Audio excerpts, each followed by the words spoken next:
아주 오래전에 미국의 한 고등학교에서 총기 난사 사건이 일어났습니다. 사실 미국 사람 제일 위험한 게 바로 이 부분이에요. 요즘은 뭐 총기 사고 뉴스에서도 여러분 많이 들으셨죠? 지금으로부터 좀 오래된 사건인데 1999년 4월 20일 미국 콜로라도 덴버의 리틀 존이라는 지역에서 이 두 명의 이 히틀러를 추종하는 그런 두 학생 에릭 해리스와 또 딜런 클리볼드라는 이 두 학생이 총기를 난사하는 그런 사건이 있었습니다. 그래서 이 고등학교에 13명의 학생과 또 2명의 교사가 사망하는 충격적인 그런 일이 일어났던 것입니다. 이들은 히틀러의 생일을 맞이하여 그것을 기념하기 위해서 이처럼 광기 어린 학살극을 자행했다고 합니다. 그런데 학살 현장에 있었던 학생들에 의해서 참으로 놀라운 이야기가 전해졌습니다. 어떤 이야기였을까요? 이 살인범인 해리스와 클리볼드는 학생들을 캠퍼스의 한 곳으로 모아놓고 한 사람 한 사람에게 총구를 가져다 대면서 이런 질문을 했다고 합니다. Do you believe in God? 너 하나님을 믿냐? 라는 그런 질문을 한 사람씩 차례대로 그렇게 했던 거예요. 이 질문에 학생들은 어떻게 대답을 했을까요? 네? 대부분의 학생들, 심지어 믿음이 좋다라고 했던 학생들까지도 살아남기 위해서, 생존을 위해서 I don't believe in God. 난 하나님을 믿지 않는다. 이런 대답을 했다고 합니다. 그런 얼마나 공포스럽겠어요. 그런 현장에 우리가 있다면. 그런데 그런 공포 분위기 속에서도 한 여학생, 캐시 버넬이라고 하는 이 여학생이 총구 앞에서 담대하게 외쳤다고 합니다. 어떻게 외쳤을까요? 영어를 아시는 분은 Yes, I believe in God. 예, 나는 하나님을 믿습니다. 라는 그 고백을 했던 거예요. 어떻게 되었을까요? 안타깝게도 그 여학생은 그 자리에서 이 총살범들에 의해서 그렇게 목숨을 잃고 말았다고 합니다. 그녀는 자신의 신학을 지키기 위해서 끝까지 믿음을 배반하지 않았습니다. 그런데 그 자리에 있던 학생들이 엄청난 충격을 받게 되었죠. 이제 이 사건이 진정되면서 놀랍게 이 학교에 이렇게 새로운 부흥의 물결이 일어나기 시작했다고 합니다. 이 캐시 버넬 양의 순교 앞에서 이 자신들의 그 비겁한 행동이 한없이 부끄러웠던 기독 학생들은 이 사건을 계기로 학교 내에 영적인 각성이 일어났고 또 이 이야기가 알려지면서 미국의 크리스천 10대들 사이에서 아까 보여주신 것처럼 Yes, I believe in God이라는 그런 티셔츠를 입고 다니는 그런 운동이, 무브먼트가 일어났다고 합니다. 여러분에게 이 시간 질문을 드려봅니다. 굉장히 무거운 이야기죠. 만일 우리가 그 현장에 있었다면 우리는 어떤 대답을 했을까요? 과연 우리가 그 자리에 있었다면 Yes, I believe in God. 나는 하나님을 믿습니다. 그런 대답을 할 수 있었을까요? 저도 한번 생각해 보았습니다. 과연 Yes라고 대답을 했을까? 여러분, 우리가 정말 죽음의 위협 앞에, 생명의 위협 앞에 우리의 믿음을 지키는 일은 결코 쉬운 일은 아닐 것입니다. 오늘 본문에는 이 왕의 신상 앞에 절하라는 이 명령 앞에서도 끝까지 절하지 않고 심지어 영광로에 들어가는 것을 주저하지 않았던 다니엘의 이 세 친구들의 이야기를 기록하고 있습니다. 오늘 오후에는 이 사건을 살펴보면서 우리에게 주시는 그 믿음의 도전을 함께 나누기를 원합니다. 자, 여러분, 오늘 본문에 보면 오늘 우리가 13절부터 읽었는데요, 성경에서 가장 어린 왕이 나타납니다. 어느 왕일까요? 느부갓 4살, 이제가 4살이 된 왕이 이제 그 왕의 이야기가 나타나는데, 느부갓네살 왕의 금신상 이야기 한 번쯤 들어보셨으리라 생각합니다. 그림을 한번 보여주시면 스토리의 대략은 이렇죠. 우리 당시에 이 바벨론 제국의 느부갓네살 왕은 거대한 금신상을 세워서 바벨론의 모든 관리들, 백성들로 하여금 그 신상 앞에 엎드려 절할 것을 그렇게 명령했던 것입니다. 그런데 만일 이 명령에 순종하지 않고 절하지 않는 자에게는 다니엘 3장 6절의 말씀 이런 경고가 떨어졌습니다. 누구든지 엎드려 절하지 아니하는 자는 같이 읽어보실까요? 즉시 맹렬히 타는 풀무불에 던져 넣으리라 하였더라. 이런 명령이 떨어졌어요. 왕의 명령 앞에 누가 거부할 수 있겠습니까? 모든 사람들이, 모든 관리들, 백성들, 신하고 할 것 없이 모두가 금신상 앞에 절했지만 그 앞에 절대로 굽히지 않았던 이 세 사람이 나타나고 있습니다. 이 세 사람 누구입니까? 다니엘의 세 친구 사드락, 메삭, 아벳느고. 이건 바벨론식 이름이죠. 원래 이름이 뭡니까? 히브리식 이름은 하나냐, 미사엘, 아사랴. 다니엘 보면 1장에 보면 나오고 있습니다. 이 소년들은 끝까지 이 금신상 앞에 절하지 않고 자신의 믿음을 끝까지 지켰어요. 이 모습이 우리에게 얼마나 도전이 되는지 모릅니다. 사실 오늘날 이 시대에는 이런 우리 한국 사회에서는 이런 핍박은 사실 없죠. 여러분 누가 예수 믿는다고 여러분한테 이런 죽음의 위협 가하는 사람 있습니까? 네, 없죠. 이런 핍박이 없는 환경 가운데 우리가 믿음 생활을 할 수 있다는 거 얼마나 정말 감사하고 기적 같은 일인지 몰라요. 우리가 그런 환경에 놓인다면 예배 한번 드리는 그 일조차 너무 감격스러운 일이 될 것입니다. 오늘날 이런 핍박은 우리에게 없지만 여전히 오늘 이 시대에는 우리에게 금신상 앞에 절하라는 그런 요구를 하고 있어요. 오늘 이 시대, 이 포스트 모던 사회에 신을 인정하지 않고 그렇게 자기가 신이라고 말하기도 하고요. 세상에 오만 가지를 신으로 섬기는 이런 시대 속에서 우리는 끊임없이 그런 위협 앞에 놓여 있는 겁니다. 이 금신상 앞에 절하라는 그런 위협 앞에 놓여 있습니다. 그런 거짓 신들과 우상 앞에서 우리는 우리의 믿음을 어떻게 지켜 나가야 할까요? 자, 우리 첫 번째부터 한번 살펴보도록 하겠습니다. 첫 번째 같이 읽어봅니다. 시작. 하나님보다 높아지려는 모든 시도를 멈추어야 합니다. 먼저 우리 느부갓네살 왕의 이야기를 잠깐 살펴보겠는데요. 이 느부갓네살 왕은 강력한 제국의 통치자였기 때문에 두려울 게 없습니다. 무서울 게 없어요. 아무도 까불지 못하죠. 그런데 이미 여러분 우리가 3장을 읽었는데 2장에 보시면 느부갓네살이 다니엘의 꿈 해석을 통해서 이 하나님의 그 존재를 인식하게 되는 그런 사건이 있었습니다. 그리고 다니엘의 해석을 통해서 장차 역사 가운데 일어날 그 크고 비밀한 일들도 미리 맛보았어요. 그때는 다니엘의 꿈 해석을 듣고는 하나님을 찬양하고 겸손하게 그렇게 하나님 앞에 엎드리는 모습이 있습니다. 우리 다니엘 우리 한 장 앞에 2장 47절 말씀을 보시면요. 이제 왕이 다니엘에게 이렇게 대답을 하고 있어요. 왕이 대답하여 다니엘에게 이르되, 자, 느부갓네살의 고백입니다. 너희부터 같이 읽어보실게요. 시작. 너희 하나님은 참으로 모든 신들의 신이시요 모든 왕의 주제시로다.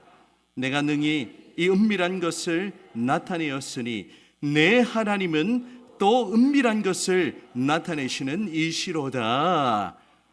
이런 고백을 느부갓네살이 했다니까요. 이때는 4살이 아닌 것 같아요.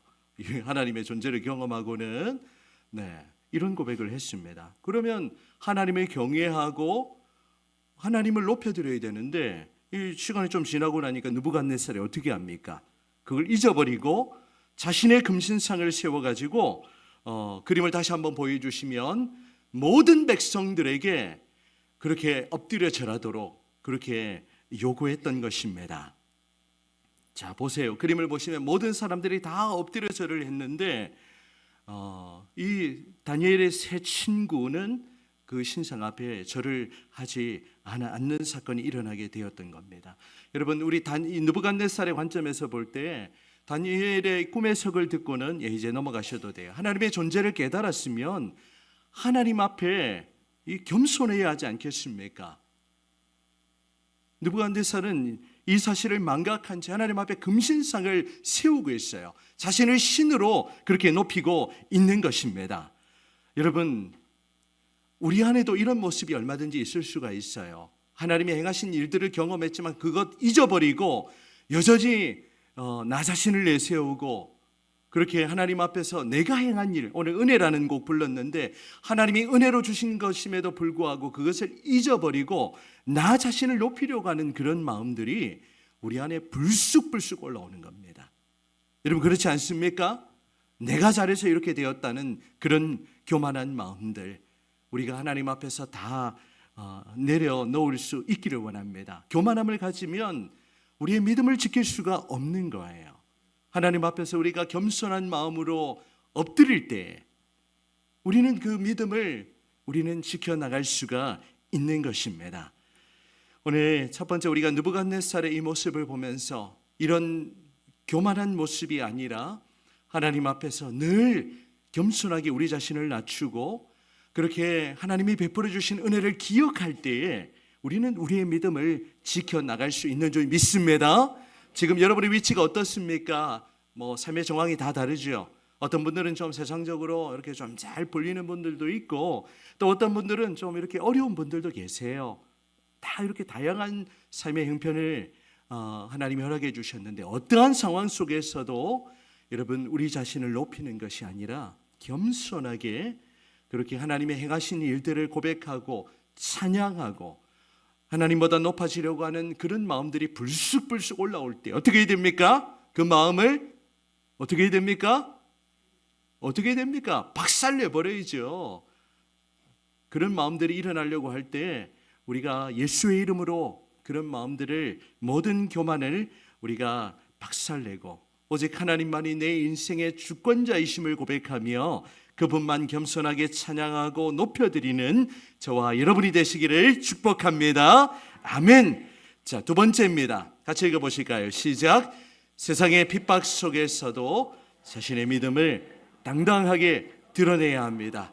자, 이제 우리 다니엘 세 친구들의 입장으로 가보겠습니다. 먼저 질문을 드려보면 다니엘은 어디 갔을까요?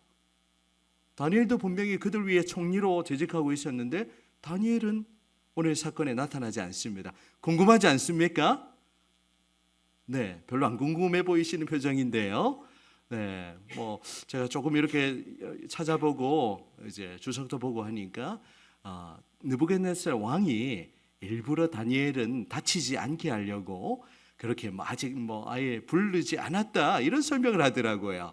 그 설명이 일리 있어 보입니다. 그 자리에 있었으면 같이 그런 위협을 당하게 되니까 그래도 다니엘을 두려워하는 마음이 이 느부갓네살 왕에게 있었던 것 같습니다.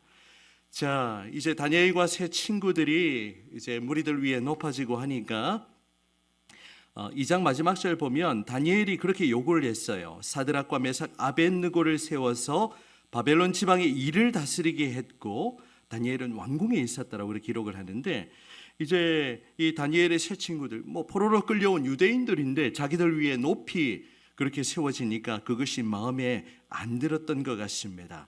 그래서 그들을 이제 고발을 하게 되죠.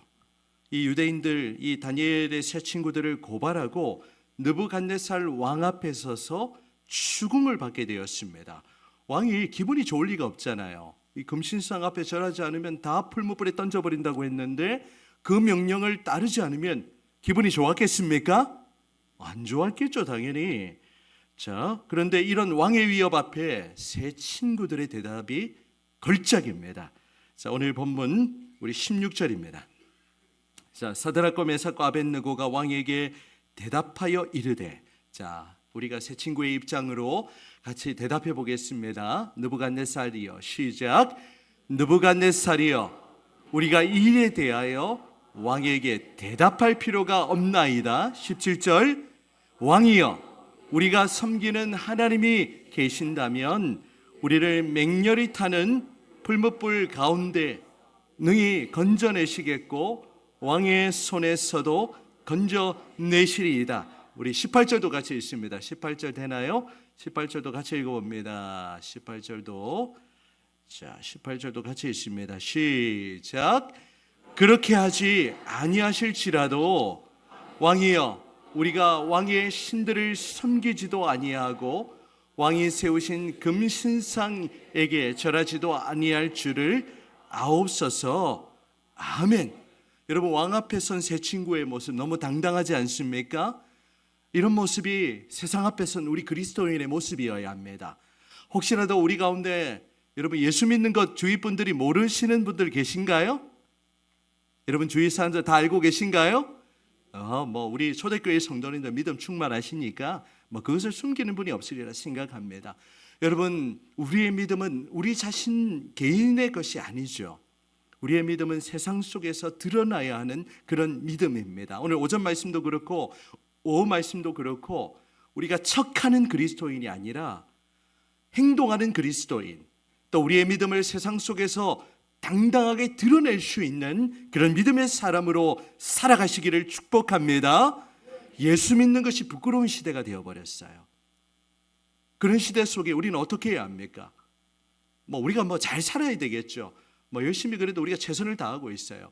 하지만 우리가 예수 믿는 것이 우리 안에 부끄러운 일로 다가오지 않도록 우리가 세상 속에 이 느부갓네살 왕의 앞에 선 새 친구와 같이 그렇게 자신감 있게 당당한 모습으로 우리가 자랑스러운 크리스천으로 우리가 이 땅 가운데 살아가기를 원합니다. 그 일을 위해서는 우리의 삶의 모습이 중요하죠. 우리의 모습이 세상 사람들이 볼 때에 택도 아닌 모습이면 어떻게 오히려 그런 예수 믿는 것이 더 욕을 먹는 그런 결과가 나타나게 될 것입니다. 하지만 여러분들이 삶의 자리에서 크리스찬으로서 이웃 사랑을 실천하고 여러분의 믿음을 당당하게 자랑하고 드러내는 그런 멋진 크리스찬으로 우뚝 서시기를 저는 간절히 기도합니다. 여러분, 왕에게 어떤 이야기를 지금 하고 있는 거예요? 왕한테 지금 어떤 말하고 있는 겁니까? 왕한테 굽신거리지 않죠. 왕의 도움 필요 없다는 거예요. 왕에게 대답할 필요가 없다라고 그렇게 이야기하면서 만일 우리가 섬기는 하나님이 살아계시다면 그 하나님이 맹렬히 타는 풀무불 가운데 능히 우리를 건져내시고 왕의 손에서도 건져내실 겁니다. 이것이 예수 믿는 그런 이 크리스찬의 모습이 아닙니까? 여러분, 하나님이 지금도 살아계신 줄 믿습니다. 우리가 세상에 굽신거릴 필요 없죠. 우리가 당당하게 우리의 믿음을 나타내 보이기를 원합니다. 하나님이 살아계셔서 우리의 삶에 그 모든 일들을 이루어 가시고 또 필요할 때는 해결해 주시고 하나님의 그 뜻을 나타내 보여 주실 겁니다. 그런데 오늘 마지막 18절에 보면 이 새 친구의 믿음이 얼마나 대단한지 이런 고백을 하고 있어요. 자, 우리 18절 다시 한번 우리 읽어보도록 하겠습니다. 시작. 그렇게 하지 아니하실지라도 왕이여, 우리가 왕의 신들을 섬기지도 아니하고 왕이 세우신 금 신상에게 절하지도 아니할 줄을 아옵소서. 아멘. 그렇게 하지 아니하실지라도, 이전 한글 개혁판에 보면 오늘 설교의 제목처럼 그리 아니하실지라도 이렇게 번역이 되어 있습니다. 만일 하나님이 구해주시지 않는다 할지라도 우리는 우리의 믿음을 끝까지 지키겠습니다. 여러분, 이런 믿음, 이런 모습, 그것이 저와 여러분의 그런 믿음의 모습, 그런 신앙의 모습이기를 간절히 소망합니다.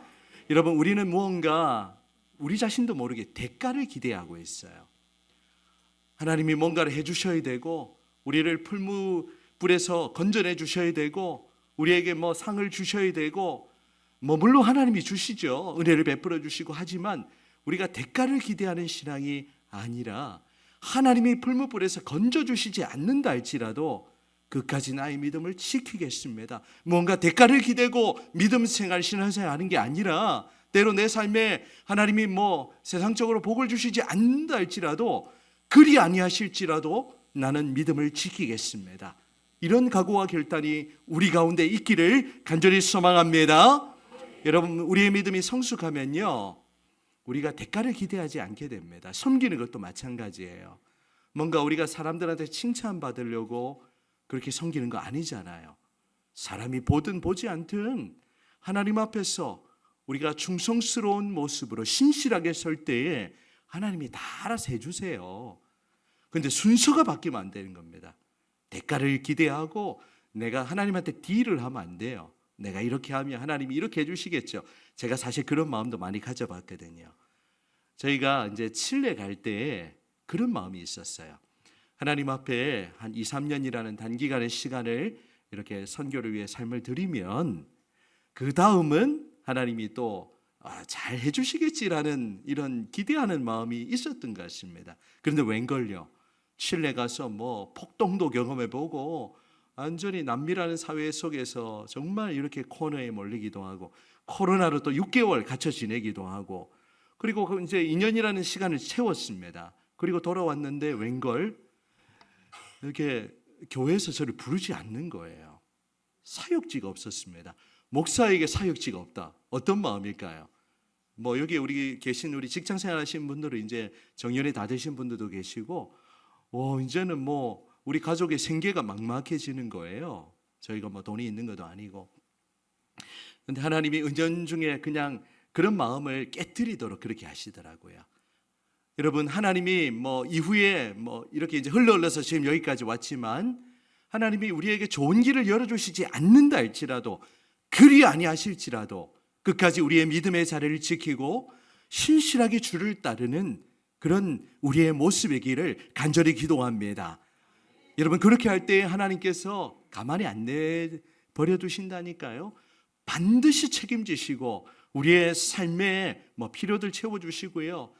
또 어제 우리 김 집사님 또 우리 간증하셨는데 하나님이 그렇게 복음을 위해 사니까 그 삶의 모든 일들을 해결해 주신다는 그런 고백을 하셨는데, 그렇게 하나님께서 그의 나라와 의를 구하는 자에게 이 모든 것을 채워주시는 놀라운 역사를 나타내 보여주실 줄 믿습니다. 또 한 가지 도전입니다. 자, 세 번째 같이 읽어보실까요? 시작. 끝까지 믿음을 지키는 하나님의 백성들을 반드시 보호하십니다. 아멘.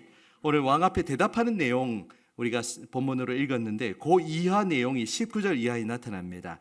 그 이후의 스토리 여러분 아시나요? 느부갓네살이 완전히 빡쳤습니다. 불같은 분노를 발하면서 어떻게 하죠? 이 세 친구를 평소보다 7배나 7개 뜨겁게 달군 그 용광로에 던져버리라는 명령을 내린 거예요. 근데 그 불이 얼마나 뜨거웠던지 이 세 친구를 붙들고 있던 사람도 그 사람을 태워 죽일 정도로 그렇게 뜨거운 불에 떨어지게 되었습니다. 어떻게 되었을까요? 세 친구가 그곳에서 다 죽었을까요? 아닙니다. 하나님은 이 평소보다 7배 뜨거운 풀무불, 용광로예요. 용광로 속에서도 이 세 친구의 머리털 하나 상하지 않도록 그렇게 이 하나님의 사람들을 지키시고 보호해 주셨어요. 이게 하나님의 방식입니다. 우리가 믿음을 지키고 무언가 하나님 앞에 대가를 기대하지 않는다 할지라도 그렇게 신실하게 주를 따르면 하나님이 정말 자기 백성들을 그냥 내버려 주시지 않는다는 거예요. 자, 여러분 3장 25절의 말씀을 보겠습니다. 이제 느부갓네살 왕이 놀라가지고 이제 불구덩이를 보았더니 왕이 불 속에 있는 누군가를 보게 된 겁니다. 자, 3장 25절 같이 읽어봅니다. 시작. 왕이 또 말하여 이르되 내가 보니 결박되지 아니한 네 사람이 불 가운데로 다니는데 상하지도 아니하였고 그 넷째의 모양은 신들의 아들과 같도다 하고. 아멘. 여러분, 불구덩이 속에 세 친구가 떨어졌는데 한 사람이 더 있는 거예요. 이 넷째 신들의 아들과 같은 모양을 한 사람 누구이겠습니까? 그림을 한번 보여주시면 누구일까요? 네, 바로 구약에 현현한 그리스도라고 일반적으로 그렇게 학자들이 설명을 합니다. 바로 그 불구덩이 속에 누가 함께 하셨어요? 예수님이 함께 하신 거예요. 끝까지 환난과 핍박 속에서도 믿음을 지킨 이 세 친구들에게 하나님이 머리털 하나 끌리지 않도록 그렇게 지켜주실 뿐만이 아니라 그 현장에 그리스도께서 현현하셔서 그들과 동행해 주셨습니다. 살아계신 하나님, 또 생명 되신 그리스도께서 바로 여러분의 삶에 동행하신다는 거예요. 우리도 만일 저 불구덩이에 들어있었다면, 저는 이를 경험했다면 우리 가만히 있겠습니까? 삶의 일 다 제껴놓고 복음 전하러 다닐 것 같아요. 내가 불 속에 들어갔는데 머리털 하나 상하지 않았다. 예수님이 그 현장에 계셨다. 전하지 않겠습니까? 우리가 저런 일을 직접 우리가 겪지는 못한다 할지라도 여러분, 우리가 주를 따르는 그 믿음의 여정에 그리스도께서 동행하시고 여러분이 어떠한 어려움 속에 처한다 할지라도 하나님이 눈동자같이 지키시고 보호해 주실 줄 믿습니다. 우리 이사야 43장 2절의 말씀입니다. 우리 말씀을 읽고 마무리하도록 할게요. 이번 한 주간 여러분을 지키시겠다는 그 하나님의 보호의 약속입니다. 시작. 내가 물 가운데로 지날 때에 내가 너와 함께 할 것이라. 강을 건널 때에 물이 너를 침몰하지 못할 것이며 내가 불 가운데로 지날 때에 타지도 아니할 것이요 불꽃이 너를 사르지도 못하리니. 아멘. 저와 여러분을 향한 우리 하나님의 은혜의 약속, 보호의 약속인 줄 믿습니다. 여러분, 우리가 이제 어떤 삶을 살아야 할까요? 우리가 하나님을 사랑하고 이웃을 사랑하는 삶, 우리의 믿음을 세상에 우리가 떳떳하게 드러내는, 그리스도를 자랑하는 그런 우리의 삶이기를 원합니다. 우리가 이왕 예수 믿는 것 한번 제대로 믿어보자고요. 우리가 오늘 오전에 나누었던 이 제사장 레위인처럼 척하는 그리스도인, 무늬만 그리스도인, 그런 그리스도인의 모습이 아니라 그리스도를 따르는 척하는 껍데기만 그리스도인이 아니라 정말 우리의 생명 되신 그리스도를 우리의 모든 것을 다해 따르고 또 우리가 하나님을 마음과 뜻과 힘과 목숨을 다해 사랑하는 그런 신앙인으로 여러분 한 분 한 분이 세워지기를 간절히 기도합니다. 우리가 그것을 오늘 함께 나누면서 새로운 한 주간이 시작되는데요, 우리가 믿음의 야성을 가지면 좋겠어요. 세상 속에 여러분 어깨를 펴세요. 자, 어깨를 쭉 펴세요. 세상이 여러분들을 짓누른다, 금신상 앞에 절하라고 협박해도 두려워하지 마세요. 어깨를 당당하게 펴시고 세상 속에 여러분이 얼마나 하나님이 여러분 한 분 한 분을 그렇게 사용하시기 원하시는지, 여러분이 지금 일하고 있는 직장의 현장에서 여러분들이 다니엘의 새 친구와 같은 그런 믿음으로 우뚝 서시기를 바랍니다. 하나님이 여러분을 그렇게 더욱 영향력 있는 사람으로 세워주실 거예요. 오늘 이 말씀 앞에 우리 모두가 서면서 하나님 앞에 우리가 무언가 또 내심 또 대가를 기대하고 하나님이 복 주시겠지 그런 마음이 없을 수는 없겠으나 그런 마음도 가지는 게 나쁘진 않죠. 하지만 그리 아니하실지라도 같이 고백합니다. 그리 아니하실지라도 끝까지 믿음을 지키겠습니다. 여러분 아멘인가요? 오늘 다니엘의 새 친구와 같은 그런 믿음을 가지고 새로운 한 주간 여러분 어깨를 쫙 펴시고 주님이 주시는 힘과 능력으로 세상 속에 멋진 교회로 그렇게 살아가시기를 주의 이름으로 축복합니다. 아멘.